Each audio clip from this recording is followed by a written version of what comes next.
Namaku Dinda. Aku ibu dari satu anak perempuan berusia 2 tahun yang bernama Dira. Sejak kelahirannya, duniaku terasa penuh. Penuh cinta, penuh tawa, dan jujur saja penuh lelah. Tapi aku menikmatinya. Menjadi ibu adalah anugerah yang kuimpikan. Sejak dulu, dan memiliki suami seperti Reza. Rasanya lengkap. Reza itu tipe laki-laki kalem.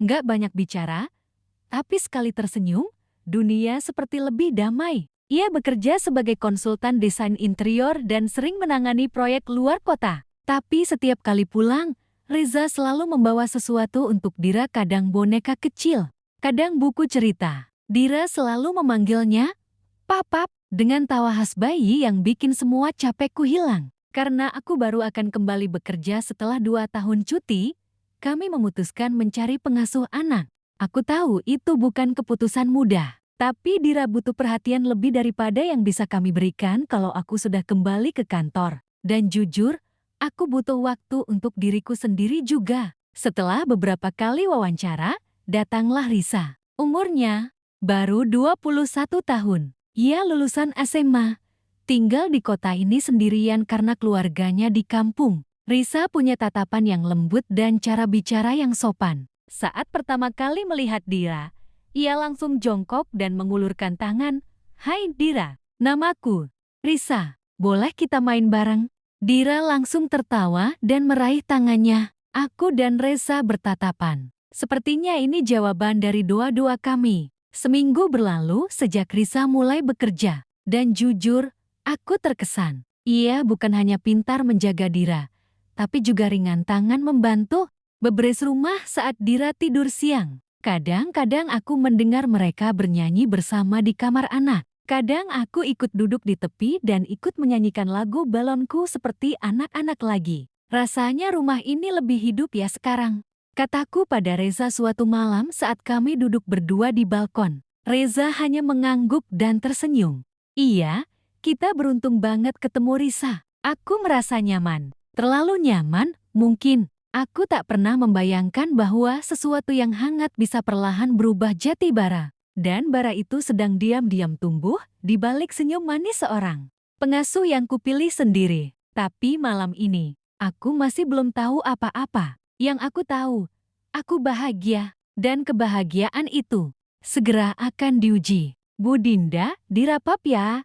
Suara Risa memanggil dari ruang bermain sambil tertawa pelan. Aku yang sedang menyelesaikan laporan akhir bulan di laptop hanya mengangkat kepala dan tersenyum. "Oke, nanti Mama bantu bilasin ya." "Gak usah, Bu, aku bisa," jawab Risa cepat sambil menggendong Dira menuju kamar mandi. Tangannya lincah, gerakannya cekatan. Dira pun tak menangis sedikit pun. Bahkan tertawa-tawa karena Risa sempat menyanyikan lagu naik-naik ke puncak gunung sambil mengganti popo. Sejujurnya, aku mulai merasa tidak terlalu dibutuhkan lagi di rumah ini. Dan entah kenapa, rasanya aneh. Ada rasa lega, iya, tapi ada juga rasa kosong yang tak bisa dijelaskan. Dulu, Dira selalu menangis mencari aku saat bangun tidur siang. Sekarang, baru membuka mata, yang ia panggil adalah Teteh, Teteh Risa. Risa hanya tersenyum polos saat aku cerita soal ini padanya. "Maaf ya, Bu, mungkin Dira udah nyaman sama saya. Tapi Dira tetap paling sayang sama Mama kok." Jawaban itu terasa manis, tapi ada rasa getir mengendap di dadaku. Hari itu, Reza pulang lebih cepat. Biasanya ia tiba pukul 8 malam. Tapi hari ini jam 5 sore dia sudah di rumah. Risa sedang menyuapi Dira di ruang makan, dan aku yang baru selesai meeting menyambut Reza dengan segelas teh hangat. "Cepet banget pulangnya," kataku sambil mencium pipinya. "Iya, tadi meeting dibatalkan," jawab Reza singkat. Matanya sempat melirik ke arah meja makan. Risa menunduk, menyuapi Dira tanpa banyak bicara. Aku sempat melihat senyuman kecil cepat sekali, tapi aku menangkapnya. Seperti senyuman antara dua orang yang menyimpan sesuatu. Aku mencoba menepisnya. Jangan berprasangka. Aku tahu Risa seperti adik bagiku. Reza pun selalu menjunjung tinggi kesetiaan. Kami sudah melewati banyak hal. Kami bukan pasangan baru. Tapi malam itu, saat aku menidurkan Dira, Aku melihat ponsel Reza tergeletak di sofa ruang keluarga. Layarnya menyala dan ada satu notifikasi pesan masuk. Dari, "Sayang, makasih ya. Hari ini aku senang banget." Dadaku seperti dihantam pelan. Aku tahu, semua orang bisa menamai kontak siapa saja dengan nama semanis apapun. Tapi kenapa hati ini langsung merasa ingin tahu lebih? Kurasakan tubuhku mematung di depan pintu kamar. Dira mulai tertidur di gendonganku, sementara pikiranku mulai kemana-mana. "Sayang, dan kenapa pesannya datang hari ini, hari di mana Reza pulang lebih awal dari biasanya?" Kupeluk Dira lebih erat. Kudekap dia seolah ingin menyerap kekuatan dari tubuh kecil itu. Karena untuk pertama kalinya, aku mulai merasakan sesuatu yang tak ingin kupercayai. Rasa takut kehilangan rumah yang telah kubangun dengan seluruh hatiku. Malam itu, setelah Dira benar-benar tertidur, aku duduk sendirian di ruang tengah. Lampu sengaja kupadamkan, hanya menyisakan cahaya dari sudut akuarium yang membuat bayangan di dinding bergerak perlahan. Ponsel Reza masih tergeletak di atas meja. Pesan dari "sayang" tadi belum bisa keluar dari pikiranku. Aku bukan istri pencemburu. Aku percaya pada Reza, tapi bukan berarti aku bisa membungkam naluri. Aku tidak langsung membuka ponselnya. Aku menunggu suara Reza masuk dari kamar mandi, dan saat ia keluar beberapa menit kemudian, aku pura-pura tertidur di sofa. "Din!" Suara Reza pelan. Ia menyelimuti tubuhku, lalu mengambil ponselnya kembali dari meja. Tak lama kemudian, kulihat cahaya layar menerangi wajahnya. Ia membacanya cepat, lalu mengetik balasan. Jantungku berdetak keras, aku menahan napas. Esok paginya, aku bangun lebih awal, Reza masih tertidur. Aku menyeduh teh hangat dan duduk di meja makan, memandang ke arah pintu kamar pembantu yang masih tertutup. Di balik pintu itu, ada Risa. Tiba-tiba, semua ingatanku tentang interaksi mereka berputar. Tatapan sekilas, senyuman kecil, momen-momen yang dulu kupikir biasa saja, sekarang terasa janggal. Atau, aku hanya terlalu sensitif. Ponselku berbunyi. Sebuah pesan WhatsApp masuk dari nomor tak dikenal. "Reza, kamu lupa sendalnya di mobilku? Kapan aku anterin ke rumah?" Aku menggigit bibir. Nomor tak dikenal, tapi namaku bukan Reza. Dengan tangan gemetar, aku mengetik balasan pendek. "Maaf, ini Dinda, istri Reza." Pesan itu langsung dibaca. Tak ada balasan. Tapi dalam hitungan menit, nomor itu mengganti foto profilnya yang tadinya kosong, kini berubah jadi wajah yang sangat familiar. Risa. Siang itu, aku duduk di teras belakang, memandangi tanaman yang mulai layu. Tanganku menggenggam ponsel, mata menatap layar kosong. Tak ada lagi yang bisa kutepis. Tak ada lagi yang bisa kuanggap kebetulan. Risa mengirim pesan pada Reza, tapi salah kirim padaku. Dan aku tahu, dari sini, semuanya akan berubah. Siang itu, saat pintu kamar Risa terbuka dan ia keluar dengan wajah seperti tak terjadi apa-apa, aku hanya bisa menatapnya dari balik jendela dapur. Ia tersenyum saat melihatku, lalu berkata dengan suara ceria, "Bu Dinda, saya mau jemur baju dulu ya." Aku hanya mengangguk pelan. Tenggorokanku tercekat. Kata-kata rasanya tertelan bersama ribuan pertanyaan yang menumpuk di kepala. Risa berjalan melewatiku sambil menggendong keranjang cucian. Rambutnya diikat tinggi, wajahnya segar seperti biasa. Tapi tidak denganku, karena di mataku, senyumnya bukan lagi senyum yang lugu. Geraknya bukan lagi gerak seorang pengasuh rumah tangga yang aku percaya. Ia adalah perempuan yang salah kirim pesan cinta pada suamiku. Sore harinya, Reza pulang seperti biasa. Ia sempat membawakan martabak kesukaan Dira. Kami duduk di ruang tengah. Risa ikut bergabung, menyuapi Dira sambil tertawa kecil. Aku mencoba memperhatikan cara mereka berdua berinteraksi. Ada jeda yang aneh setiap kali mata mereka bertemu. Seolah mereka sadar aku sedang mengamati, tapi mencoba bersikap biasa saja. Dira tertawa, menyambut potongan kecil martabak di mulutnya. Risa membelai kepala anakku dan berkata, "Pintar banget, ya Dira makan sendiri." Risa ikut menatap mereka. Senyumannya muncul hangat, lembut, dan terlalu tulus. Tapi tatapan itu bukan untukku. bukan untuk istrinya. Itu tatapan yang dulu milikku. Dan sekarang aku melihatnya diarahkan pada orang lain. Aku duduk mematung. Aku ingin bertanya langsung. Aku ingin menghentikan semua sandiwara ini. Tapi aku juga sadar, jika aku bertanya tanpa bukti yang jelas, mereka bisa menyangkal. Aku bisa terlihat seperti istri paranoid yang cemburu pada pengasuh anak. Dan kalau itu terjadi, maka aku yang akan kehilangan segalanya. Malam itu, saat semua sudah tidur, aku kembali membuka chat-tulisan nomor yang sebelumnya salah kirim. Tidak ada balasan. Tapi dari profil WhatsApp-nya, aku tahu satu hal. Statusnya tertulis, tak harus memiliki untuk bisa menyayangi. Jantungku mencelos. Air mataku jatuh tanpa bisa kutahan. Bukan karena aku lemah, tapi karena aku sadar. Rasa sayang itu sudah tumbuh, dan aku berada di luar lingkarannya. Pagi ini, saat menyeduh teh di dapur, aku terus memikirkan kalimat itu, tak harus memiliki untuk bisa menyayangi. Kalimat yang terlihat puitis, tapi rasanya seperti duri yang sengaja ditancapkan diam-diam ke dadaku. Risa datang menghampiri, mengambil roti dari tempatnya dan berkata dengan nada santai, "Bu, boleh. Saya ajak Dira jalan-jalan ke taman kompleks sebentar pagi ini." Aku menatap wajahnya. Matanya teduh, polos. Tak ada tanda-tanda bersalah. Aku hanya menjawab, "Boleh." Tapi dalam hati aku bertanya-tanya, apakah saat mereka bertiga pergi, mereka berjalan seperti satu keluarga kecil baru?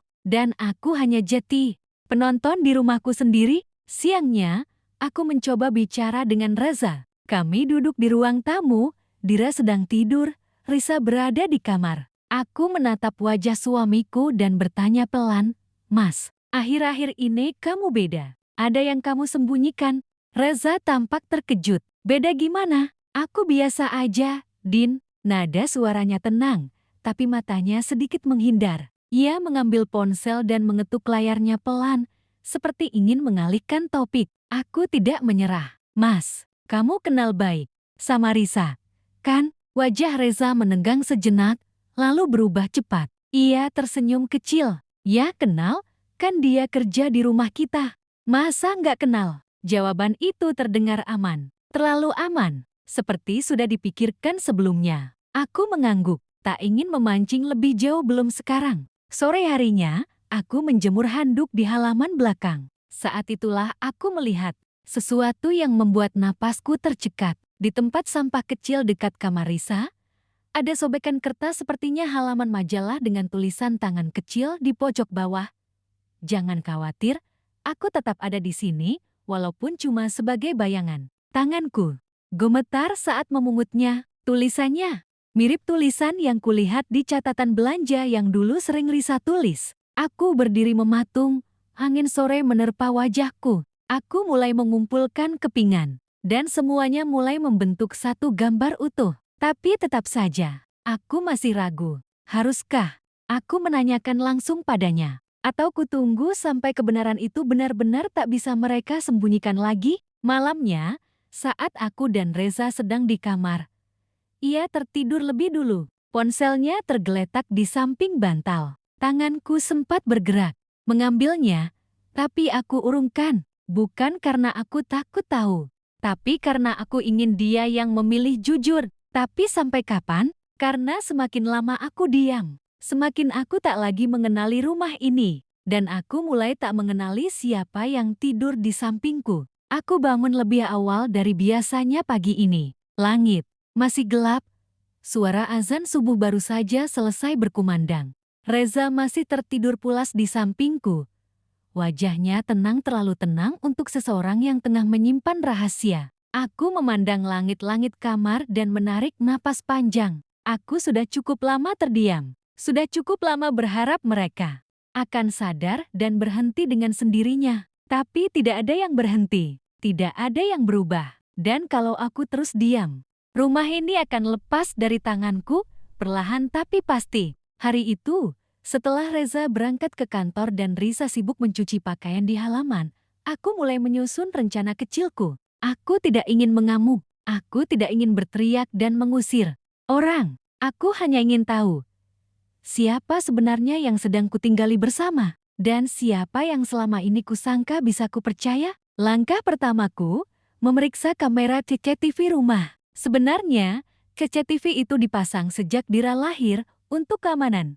Tapi karena jarang terjadi apa-apa, aku pun lama tak pernah mengeceknya. Sekarang, aku membuka laptopku dan mulai menelusuri rekaman beberapa hari ke belakang. Satu persatu, ku percepat video dari kamera ruang tamu dan dapur. Awalnya biasa saja, tapi di hari Reza pulang lebih cepat hari saat pesan sayang itu muncul, aku melihat satu momen yang membuat tengkukku dingin. Reza duduk di sofa, masih mengenakan kemeja kerja. Tak lama, Risa datang dari dapur, membawa segelas jus. Ia duduk di ujung sofa, menyodorkan minuman itu padanya. Reza menerima dengan senyum, dan menepuk pelan sandaran sofa, mengisyaratkan agar Risa duduk lebih dekat. Risa menurut, ia duduk. Dan dalam diam, menyandarkan kepalanya di bahu Reza. Tidak ada kata, tidak ada sentuhan lebih dari itu. Tapi cukup, lebih dari cukup. Aku menutup laptop perlahan, menahan napas. Hatiku tidak meledak, tapi remuk diam-diam. Siangnya, aku menatap wajah Dira yang tertidur di pangkuanku. Matanya tertutup, wajahnya damai. Ia tak tahu apapun, dan aku ingin menjaga itu. Aku tidak ingin Dira kehilangan ayahnya. Aku juga tidak ingin dia tumbuh melihat ibunya menjadi perempuan lemah yang hanya bisa menangis tanpa bertindak. Maka aku berjanji pada diriku sendiri mulai hari ini, aku tidak akan hanya diam. Aku akan melindungi rumah ini dengan tenang, dengan hati-hati, tapi juga dengan sepenuh keberanian. Aku adalah ibu, aku adalah istri, tapi lebih dari itu, aku adalah perempuan yang tahu kapan harus bangkit. Dan hari itu, aku benar-benar bangkit. Bukan dengan amarah, tapi dengan diam yang penuh pengamatan. Aku mulai mencatat setiap kebiasaan baru Reza dan Risa. Jam makan yang sering berdekatan, tawa yang muncul di sela-sela kerja rumah, momen-momen kecil yang mungkin tampak biasa bagi orang lain. Tapi bagiku, semuanya seperti petunjuk. Risa kini lebih sering menggunakan lipstik tipis. Meski aku tak pernah memintanya berdandan. Ia juga mulai memakai parfum. Wangi bunga lembut yang menyusup ke ruang tamu setiap kali ia lewat. Reza pun tak lagi banyak bicara padaku. Ia lebih sering menatap ponselnya, dan saat kutanya, jawabannya selalu sama. Kerjaan. Tapi aku tahu, itu bukan pekerjaan. Itu pelarian. Sore itu, aku bilang pada Risa bahwa aku ingin pergi ke supermarket sebentar. Padahal aku hanya parkir di ujung jalan. Aku mengaktifkan aplikasi CCTV dari ponselku. Kamera ruang tengah masih menyala. Aku menunggu dan berharap tak ada apa-apa. Tapi aku salah. Reza baru saja pulang, dan begitu masuk rumah, ia langsung disambut Risa yang membawa segelas teh. Keduanya duduk di sofa seperti biasanya. Tapi kali ini, Reza menyentuh tangan Risa. Dan Risa tidak menarik diri. Mereka tidak berciuman, tidak berpelukan. Tapi dari cara mereka saling memandang, aku tahu apa yang kulihat lebih menyakitkan dari perselingkuhan fisik. Itu kenyamanan, kedekatan emosional, rasa saling memiliki yang seharusnya jati milikku sekarang milik orang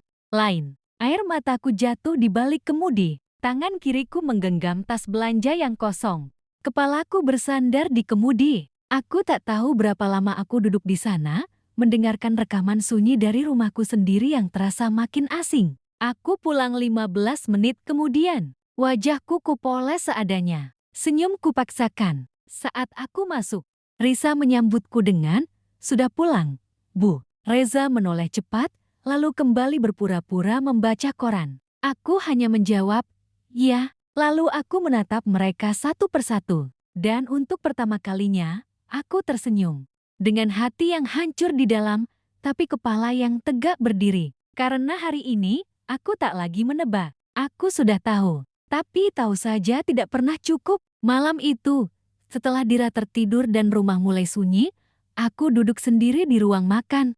Di hadapanku, secangkir teh hangat yang tak lagi mengepul. Aku menatap kosong ke arah meja, sambil memutar ulang semua yang kulihat siang tadi, sentuhan tangan mereka.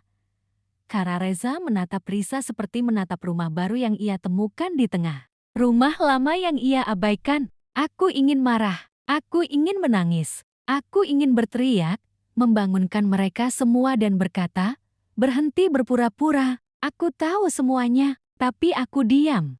Karena di balik diamku, ada badai yang belum siap kubiarkan meledak. Paginya, aku menyiapkan sarapan seperti biasa. Roti panggang, telur mata sapi, dan susu hangat. Risa membantu di dapur sambil sesekali mencuri pandang ke arahku, seolah ingin membaca suasana hatiku. Tapi wajahku tak menunjukkan apapun. Aku telah belajar menyembunyikan luka seperti seorang aktris profesional. Reza duduk di meja makan, membuka laptop sambil menyantap roti. "Nanti sore aku meeting di luar. Pulangnya agak malam, ya?" katanya datar. Aku hanya menjawab pelan, "Oh, ya, hati-hati." Begitu datar, begitu biasa. Tapi sebenarnya, sangat luar biasa menyakitkan. Karena aku tahu, sore ini bukan sekadar meeting. Dan aku tahu, Risa akan tinggal sendiri di rumah, seperti biasa. Menunggu, seperti biasa. Siangnya, aku mengurung diri di kamar dan mulai menulis 2 surat. Surat pertama untuk Reza. Surat kedua, untuk diriku sendiri. Dalam surat untuk Reza, aku tulis semua yang tak bisa kusuarakan. Bahwa aku tahu, bahwa aku melihat, bahwa aku hancur tapi tetap berdiri. Bahwa aku lelah menjadi wanita yang diminta mengerti, tapi tak pernah dimengerti. Dan pada diriku sendiri, aku tulis, "Dinda, kamu berhak marah, tapi kamu lebih kuat dari itu. Kamu bukan hanya istri dari seorang pria yang lupa arah. Kamu adalah ibu dari seorang anak yang butuh contoh tentang bagaimana cara berdiri meski dunia di sekelilingmu runtuh." Sore itu, aku berdiri di depan cermin dengan 2 koper kecil. 1 koper berisi baju Dira, 1 koper lagi berisi milikku. Reza belum pulang. Risa ada di kamar, mungkin sedang istirahat. Dira tidur siang di pelukanku. Aku memandangi wajah kecil itu dan berbisik pelan, "Kalau Mama harus pergi, itu bukan karena Mama lemah, tapi karena Mama ingin kamu tumbuh melihat bahwa perempuan juga berhak memilih bahagia." Tapi saat aku menyentuh gagang pintu, langkahku terhenti. Benarkah pergi adalah satu-satunya jalan? Atau justru aku sedang membiarkan rumah ini dirampas tanpa perlawanan? Hatiku gemetar. Tanganku terulur ke gagang pintu, tapi tak kunjung berani mendorong. Karena kenyataan yang paling menyisakan bukanlah dikhianati, melainkan harus memilih diam atau pergi ketika keduanya sama-sama menyakitkan. Tapi aku tidak bisa selamanya diam. Dan aku belum siap pergi bukan karena takut kehilangan Reza, tapi karena aku ingin dia tahu siapa yang sebenarnya ia tinggalkan. Malam itu, Reza pulang lebih larut dari biasanya. Rambutnya sedikit acak, aroma parfum asing masih samar menempel. Di bajunya, ia menghindari tatapanku seperti biasanya dan langsung menuju kamar mandi. Aku menunggu di meja makan dengan 2 cangkir teh yang sudah mulai dingin. Di sebelahku ada surat yang tadi siang kutulis belum kukemas, belum kubakar. Ketika Reza keluar dari kamar mandi, aku memanggilnya pelan, "Mas, kita bisa bicara?" Dia tampak terkejut, wajahnya tegang. Aku tahu, ia pasti merasa waktunya sudah tiba. Kami duduk, hening. Hanya suara detak jam dinding yang terdengar mengisi ruangan. Aku menghela napas panjang lalu berkata, "Mas, aku sudah tahu. Aku nggak akan tanya lagi siapa dia. Karena aku lihat sendiri." Reza menunduk, tangannya mengepal di pangkuan. Aku melanjutkan. Suara tetap tenang meski dadaku bergemuruh. "Risa, dia pengasuh anak kita. Dia tinggal di rumah ini. Aku yang membayar gajinya. Aku yang membuka pintu buat dia masuk ke kehidupan kita." Matanya mulai berkaca-kaca. Tapi aku tak memberinya ruang untuk berpura-pura lebih lama. Aku nggak butuh alasan. Aku cuma butuh satu jawaban. "Mas pilih dia atau keluarga ini?" Reza akhirnya bicara. Suara yang selama ini menghindar, kini terdengar patah. Aku nggak pernah niat, Din. Awalnya cuma kasihan. Lama-lama, aku bingung sendiri. Dia perhatian. Dia dekat sama Dira. Aku lemah. Lemah? Aku tersenyum miris. Lemah. Bukan alasan. Itu pilihan. Reza tertunduk dalam. Aku berdiri, mengambil koper kecil yang tadi sempat kupersiapkan dan meletakkannya di depannya. Kalau Mas mau pergi, aku nggak akan tahan. Tapi jangan kira aku akan tinggal di sini sambil pura-pura nggak tahu apa-apa. Ia memejamkan mata. Air matanya jatuh. Aku melangkah mendekat dan berkata dengan suara paling tegas yang pernah keluar dari mulutku, aku bukan istri yang bisa dibagi. Dan Dira bukan anak yang bisa tumbuh di tengah kebohongan. Hening lagi. Sampai akhirnya Reza berkata pelan, aku salah, aku bodoh. Tapi aku nggak mau kehilangan kalian. Aku menatapnya, dalam dan lama. Aku dengar, tapi belum tentu aku percaya. Buktikan, Reza. Karena hari ini aku memberi satu kesempatan terakhir. Setelah ini, aku tak akan menolak lagi. Dan malam itu, untuk pertama kalinya, Reza tidak menyentuh ponselnya. Ia hanya memeluk Dira yang tertidur dan menangis dalam. Diam. Sementara aku berdiri menatap mereka dari pintu kamar, bertanya pada diriku sendiri. Apakah ini awal dari perbaikan atau hanya jeda sebelum luka berikutnya datang? Aku tidak tahu jawaban pastinya. Tapi yang ku tahu pasti, aku tidak akan menjadi perempuan yang melepaskan siapa dirinya demi mempertahankan orang yang bahkan tidak tahu bagaimana cara menghargai. Besok paginya, aku bangun lebih awal. Aku tidak membuatkan sarapan untuk Reza. Tidak menyeduh tehnya, tidak menyiapkan bajunya, bukan karena aku marah, tapi karena aku ingin ia tahu aku tidak lagi berdiri di belakangnya, menopang semua, sambil ia berjalan sesukanya. Reza terlihat kikuk saat turun ke ruang makan. Ia menatap meja yang kosong, dan aku yang duduk diam sambil menyendok bubur untuk Dira. Ia hanya berkata pelan, aku yang salah, Din. Aku menoleh, tatapanku lurus. Mas bukan cuma salah, Mas menghancurkan. Kata-kataku tidak keras, tapi cukup untuk membuat Reza diam lama. Sore harinya, aku memanggil Risa ke ruang tamu. Reza tidak di rumah, hanya aku, Risa, dan Dira yang sedang tertidur di kamar. Risa masuk dengan kepala tertunduk. Ia tidak banyak bicara, hanya berdiri di depanku sambil menunggu. Aku menatapnya. Risa, kamu perempuan, sama sepertiku. Kamu juga tahu apa rasanya disayang. Tapi tahu nggak, apa rasanya dikhianati? Ia mulai menangis, tapi aku tidak tergerak. Air mata tidak selalu berarti penyesalan. Aku nggak akan mempermalukan kamu di depan orang. Tapi kamu harus pergi dari rumah ini. Suaraku tenang, tapi tegas. Hari ini, Risa mencoba menjawab, tapi suaranya gemetar. Bu Dinda, saya nggak punya tempat lain. Aku menatap matanya. Aku juga tidak punya tempat lain selain harga diriku. Dan kamu sudah coba merebut itu.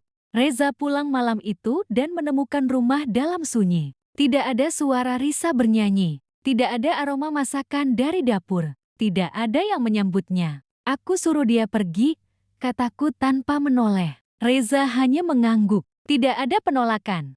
Tidak ada pembelaan. Aku akan tinggal di rumah ini, Mas. Lanjutku, tapi bukan karena aku tak bisa hidup tanpamu. Aku tinggal, karena aku tidak mau Dira kehilangan ayah dan ibunya sekaligus. Aku menatap matanya, dalam. Tapi mulai hari ini, kamu bukan suamiku seperti dulu. Kamu adalah ayah dari anakku. Dan kamu akan belajar lagi. Bagaimana caranya menjadi suami yang pantas disebut begitu? Malam itu aku tidur di kamar Dira. Reza tidak masuk kamar. Tidak memaksa bicara, dan aku pun tak menutup pintu, tapi tak membukanya lebar, karena aku belum pergi dari rumah ini. Tapi satu hal pasti, aku tidak akan pernah pergi dari diriku sendiri. Sejak hari itu, rumah kami seperti rumah baru yang dibangun di atas puing-puing lama. Dindingnya masih sama, langit-langitnya masih itu-itu juga, tapi suasananya berbeda. Tak ada lagi candaan pagi di meja makan. Tak ada lagi pelukan hangat dari belakang saat aku sedang menyiapkan bekal. Kami bicara hanya jika perlu. Kami tidur masih di rumah yang sama tapi tak lagi satu ranjang. Dira adalah satu-satunya pengikat di antara kami. Tanpa dia, mungkin aku sudah benar-benar melangkah pergi. Tapi karena Dira juga, aku memilih bertahan. Setidaknya untuk sementara. Reza berubah. Aku bisa melihat usahanya. Ia mulai membantu mencuci piring, mengantar Dira ke taman setiap pagi Minggu, bahkan mencoba mengajak ngobrol lebih sering. Tapi aku belum bisa. Ada dinding di hatiku yang belum runtuh. Karena rasa percaya, sekali retak, tak bisa langsung utuh kembali hanya dengan niat baik. Suatu malam, Reza duduk di ruang tamu sendirian. Lampu redup, suara nyanyian pengantar tidur dari kamar Dira masih samar terdengar. Aku lewat begitu saja, tapi suaranya menahan langkahku. Dinda, aku menoleh pelan. Aku tahu aku nggak pantas dimaafkan. Tapi kalau kamu bisa, aku janji, aku akan perbaiki semuanya dari nol. Aku tidak menjawab, hanya memandangnya lama. Lalu berkata, kita memang memulai dari nol, Mas. Tapi bukan dengan hati yang sama. Ia mengangguk, tidak membela diri, tidak mengemis ampun. Malam itu, aku menangis sendiri di kamar Dira. Bukan karena masih sakit, tapi karena aku lelah menahan semuanya sendirian. Lelah bersikap kuat, lelah terus berpura-pura tak hancur. Beberapa minggu berlalu, perlahan ritme rumah kami mulai berjalan kembali. Tidak seceria dulu, tapi cukup tenang. Dan itu sudah cukup. Untuk saat ini, Reza masih belajar, dan aku masih mencoba mengukur ulang hatiku. Aku tahu, ada harapan kecil di sudut sana. Tapi aku tidak lagi berdiri di depan pintu menunggu. Kalau ia ingin masuk kembali ke hatiku, ia harus belajar mengetuk dengan tulus dan siap menunggu sampai aku yang memilih membukanya sendiri. Dan Reza memilih untuk menunggu, bukan dengan janji manis, bukan dengan permintaan maaf yang diulang-ulang, tapi dengan tindakan kecil yang konsisten. Ia mulai mengantar dan menjemput Dira setiap hari, menyempatkan waktu di tengah pekerjaannya, dan yang paling penting ia tak lagi menyentuh ponselnya diam-diam saat malam tiba. Aku tahu, kepercayaan tidak kembali dengan cepat, tapi ia tumbuh. Setetes demi setetes, setiap kali Reza menunjukkan bahwa ia sadar siapa yang nyaris ia hilangkan. Suatu malam, hujan turun deras, listrik sempat padam selama 2 jam. Aku dan Dira duduk di ruang tengah dengan lilin kecil menyala di meja. Reza masuk dengan jaket basah, membawa seplastik kecil susu dan camilan kesukaan Dira. Antri panjang di minimarket, katanya sambil menyalakan senter. Aku tak menjawab, hanya menatap plastik di tangannya. Susu kecil rasa pisang favorit Dira. Dan sepotong brownies dari toko yang dulu sering kami kunjungi saat masih jadi pasangan baru. Dira tertawa saat Reza menyuapinya. Lilin-lilin kecil di sekeliling kami membuat suasana terasa hangat seperti dulu. Tapi tidak sepenuhnya seperti dulu, karena kami bukan lagi pasangan yang sama. Kami adalah 2 orang yang pernah saling menyakiti, dan kini berusaha belajar, saling menyembuhkan. Beberapa hari kemudian, Reza menulis surat. Ia tidak menyerahkannya langsung padaku. Ia menaruhnya di meja kerjaku, diam-diam. Isinya singkat, aku tahu rumah ini tidak akan pernah sama seperti dulu, tapi aku ingin memperbaiki. Walau pelan. Kalau aku boleh tinggal, bukan sebagai orang yang kau tunggu, tapi sebagai orang yang kau izinkan menunggu, maka aku akan menunggu seterusnya. Air mataku menetes di atas tulisan itu, bukan karena aku tiba-tiba percaya sepenuhnya, tapi karena untuk pertama kalinya, aku melihat seseorang yang benar-benar memilih bertahan, bukan karena takut kehilangan, tapi karena sadar, rumah ini pantas diperjuangkan. Hari ini, rumah kami tak lagi penuh senyuman palsu. Kami tidak memaksa bahagia, tapi belajar jujur. Kadang, aku masih diam terlalu lama. Kadang Reza masih canggung saat bicara. Tapi kami tahu, memaafkan bukan melupakan, tapi memilih melangkah tanpa terus-menerus menoleh ke belakang. Dan saat aku duduk di samping Reza di ruang tengah, menyaksikan Dira menari kecil di depan TV, aku tahu, rumah ini mungkin tidak akan pernah sama. Tapi bisa jadi jauh lebih kuat dari sebelumnya.